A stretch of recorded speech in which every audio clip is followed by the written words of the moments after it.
Depths of Time by Edwina Longbottom. The HMS Vanguard, one of the British Royal Navy's most advanced nuclear submarines, cut silently through the cold, dark waters of the North Sea. The submarine was built for stealth, for maneuvers so quiet and precise that they could evade detection even by the most sophisticated sonar. Her crew, led by Captain Thomas Grant, had run countless drills to prepare for any situation. But this day, the scenario that would unfold was something none of them could have ever imagined. Captain Grant leaned over the controls, scanning the radar with a meticulous eye. He was a seasoned officer, with decades of experience guiding submarines through tight situations. The Vanguard's crew knew him as a steady, thoughtful leader, always calm under pressure. "Keep her steady," he said, nodding to the helmsman. "Let's maintain our course until we get the all-clear from command." The crew was used to the hum of the engines and the quiet chatter of sonar pings reverberating through the submarine's hull. It was the sound of routine, and in the silence, each crew member found their own rhythm. But the calm was abruptly shattered. A strange, low hum began to resonate through the submarine, vibrating through every metal surface.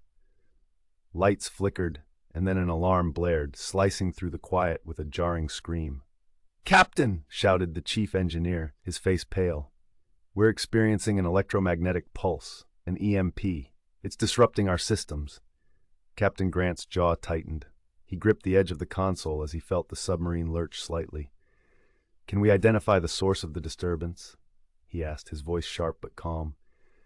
The sonar operator, Lieutenant Mason, strained over his controls. "Nothing on sonar, sir.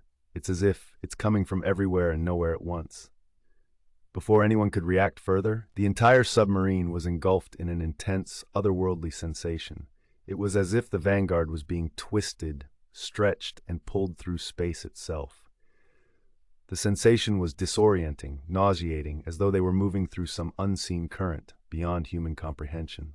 When the vibrations ceased, an eerie calm fell over the control room. The lights stabilized, and the alarms quieted. But something was different. A change in the atmosphere, a strange pressure that weighed on every crew member's mind. Captain Grant steadied himself. "Surface," he ordered. His voice was quieter now, his usual confidence tinged with unease. "We need to assess our surroundings immediately." The crew worked in silence, each member feeling the weight of a profound unease that they couldn't shake. The submarine began its ascent, breaking through the water with a soft, almost ghostly push. As they reached the surface, the Vanguard's crew was greeted by a sight that filled them with a strange, haunting familiarity mixed with dread. The sky was an unusual shade, tinged with gold from a setting sun that seemed out of place. Jagged mountain peaks loomed on the horizon, an unfamiliar landscape that should not have been there. "Where are we?" whispered Lieutenant Emma Harding, glancing at the captain with wide, disbelieving eyes. Captain Grant took a deep breath and turned to the periscope. He scanned the horizon, his hands steady but his heart pounding. After a long, searching look, he lowered the periscope and met the eyes of his officers. "Prepare to gather intel," he said, his voice steady. "We need to determine where and when we are." Act 2. The Dilemma. The crew tuned into nearby radio frequencies, catching snippets of communication that sent chills down their spines. It was Japanese military chatter, clear and unmistakable. The B crew exchanged worried glances, their expressions mirroring the same impossible realization. Somehow, the Vanguard had not only traveled through space, but through time.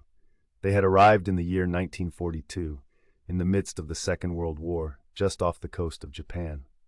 Captain Grant called a meeting with his senior officers, each of whom bore the weight of their new reality with an uneasy resolve. They knew the implications of their presence here. The Vanguard was equipped with weapons and technology far beyond anything the 1940s military could counter. The submarine itself was a fortress of advanced warfare, with nuclear torpedoes, sonar systems, and defensive capabilities that could alter the course of history. "What are our options?" Captain Grant asked, looking each of his officers in the eye. Lieutenant Harding was the first to speak, her voice carrying a note of urgency. "We have a chance to change the course of the war, sir. If we strike key military targets, we could end the conflict sooner, potentially saving millions of lives. "But at what cost?" replied Lieutenant Mason, the communications officer, his tone filled with apprehension. "If we change history, who knows what the future might become? One wrong move could erase everything we know, everyone we love." The room fell silent as the weight of his words settled over them. Captain Grant closed his eyes for a moment, wrestling with the responsibility that now lay before him. To act meant risking the timeline, altering the future in ways they couldn't possibly predict. But to do nothing felt like a betrayal of their duty. "Lieutenant Harding makes a good point," Grant said finally, his voice heavy. "If we intervene, we do so with the intent to minimize harm. We'll target military assets only, no civilian ships, no unarmed vessels." The crew nodded, some reluctantly, others with determination. They knew what was at stake, and they trusted their captain's judgment. With a final solemn nod, Captain Grant gave the order. "Prepare for engagement." Act 3. The engagement. The crew moved with precision, each person falling into their role as they prepared the Vanguard for an assault. Torpedoes were loaded, targeting systems calibrated, and final checks completed. Captain Grant watched them all, pride mixing with the gravity of their mission. "Target the military convoy," he ordered, his voice firm. "Focus on battleships and supply carriers. We're here to disrupt, not destroy indiscriminately." The sonar operator spoke up, his voice crackling over the comms. "Sir, we've got a convoy on our scopes, multiple warships and supply vessels, bearing northeast." The Vanguard maneuvered into position with silent efficiency, the advanced systems making their movements almost effortless. Captain Grant felt his heart racing, the weight of responsibility pressing down on him. He gave the order, his voice barely above a whisper. "Fire!" The torpedoes surged forward, slicing through the water with deadly precision. The crew watched as explosions erupted along the convoy, sending columns of smoke and fire into the sky. The Japanese fleet was taken entirely by surprise, their once formidable formation thrown into chaos. But the Japanese Navy was not defenseless. Within moments, they began deploying depth charges, dropping them into the water in a desperate attempt to locate the unseen attacker. Despite the technological gap, their assault was relentless, the explosions reverberating through the Vanguard as they attempted to dodge the barrage. "Brace for impact," shouted Lieutenant Mason as a depth charge detonated uncomfortably close to the submarine's hull.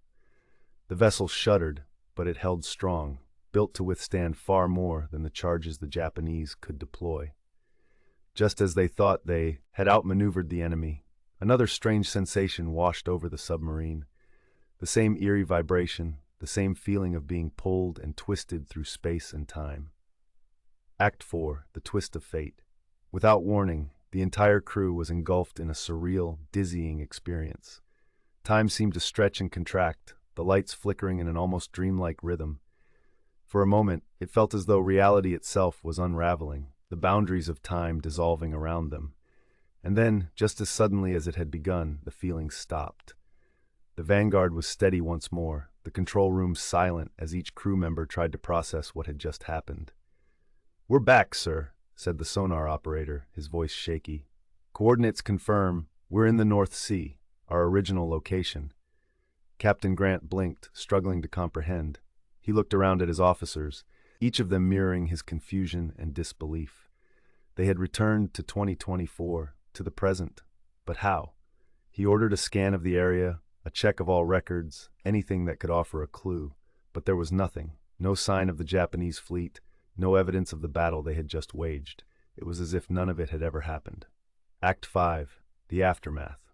Back on shore, the Vanguard's crew was debriefed, their accounts documented and analyzed. Some officials dismissed their story as a mass hallucination, a side effect of an exercise gone wrong. Others speculated about a freak natural phenomenon, a glitch in the fabric of time. But no one had answers. For the crew, however, it was all too real. They could still see the explosions, hear the sounds of battle, feel the weight of the choices they had made. Each member carried the memory of that strange voyage, haunted by the uncertainty of what they had left behind. For Captain Grant, the experience became a burden, a secret he held close. Late at night, he would sit alone, staring out over the sea, wondering if he would ever understand the forces that had brought them there and brought them back. Perhaps some mysteries, he realized, were meant to remain unsolved. The following days felt surreal, as if the crew had woken up from a shared dream. Yet, for Captain Grant and his officers, the memories were too vivid to ignore. Every sound of a distant horn, every shadow in the water, sent them back to that strange moment in time when they faced the impossible. They had been given the power to alter history, only to be returned to their own time as if the universe itself had rebuked them. Lieutenant Emma Harding was one of the few who couldn't let it go. She spent her nights researching, diving into historical records, combing through archives, and even browsing online forums dedicated to time anomalies and unsolved mysteries. Harding had always been the skeptic, the one who relied on facts and data, yet this experience shook her to her core.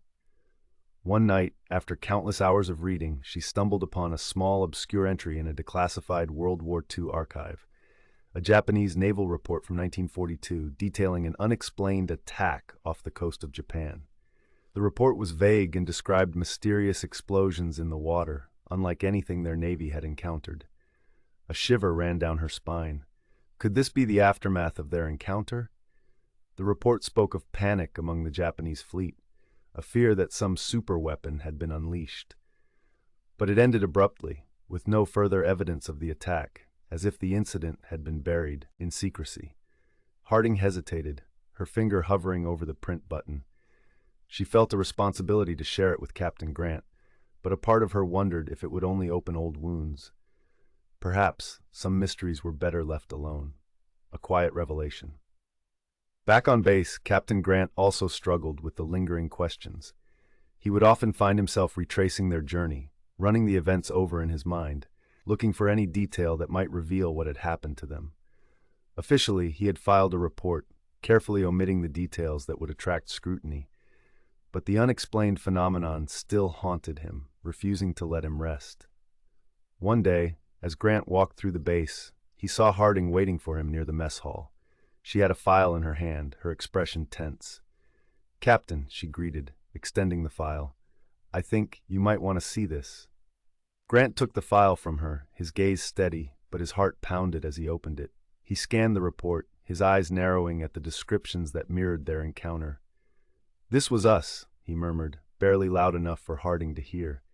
He looked up, his face filled with a mix of awe and dread. They experienced it too." Harding nodded. "It's as if we left a ripple, Captain, a scar on history that even time couldn't fully erase." They stood in silence, both lost in thought. For Grant, this report provided a strange sense of closure. They hadn't imagined it. Their actions had left some faint mark, even if it had ultimately been erased. "Do you think they remembered us?" Harding asked quietly. "Do you think any of them survived?" Grant thought back to the chaos, to the Japanese sailors struggling to escape their burning ships. He could see their faces in his mind, terrified, caught in a battle they could never understand. The memory weighed on him, pressing down like a stone. "We did what we thought was right," he replied, his voice heavy. "But I suppose we'll never truly know if we changed anything, or if something changed us." Harding nodded, sensing the burden he carried. "Maybe it's a reminder, sir. A reminder of the power we hold, and the responsibility that comes with it." Final reflections. Over the following months, each crew member tried to return to normalcy, but the experience lingered like a shadow. Lieutenant Mason left the Navy shortly after, haunted by memories of the engagement and unwilling to risk repeating such a surreal experience. Harding, on the other hand, stayed, using the memory as motivation, a constant reminder of the power and mystery of the world they inhabited. Captain Grant remained in command, though he would often take solitary walks along the coast at dusk, watching the horizon with an intensity that his fellow officers found strange. He would stand there, gazing at the ocean, as if expecting to see a ripple in time, a faint glimmer of the past reaching out to him from across the years. And as he watched the waves roll in, he wondered if, somewhere in some uncharted fold of history, a Japanese sailor remembered the ghostly attack on the convoy, wondering if it had been real. For Grant, the experience had become part of him, a story he could never fully tell, an encounter with forces he could never explain. In his heart, he knew he would carry the memory of that impossible journey forever, a secret shared only by the sea and the shadows of time. and as he returned to his duties, he found himself oddly comforted, knowing that they had ventured into a mystery beyond human understanding and emerged as a part of history, even if history had no record of them. In the end, HMS Vanguard and her crew resumed their place in the present, their lives continuing as if nothing had changed. But for those who had been there, those who had looked into the past and glimpsed its secrets, nothing would ever be the same. Note: although this story is fictional, it serves as a reminder of the mysteries that lie beneath the surface of our everyday reality. Let your imagination dive deep with depths of time.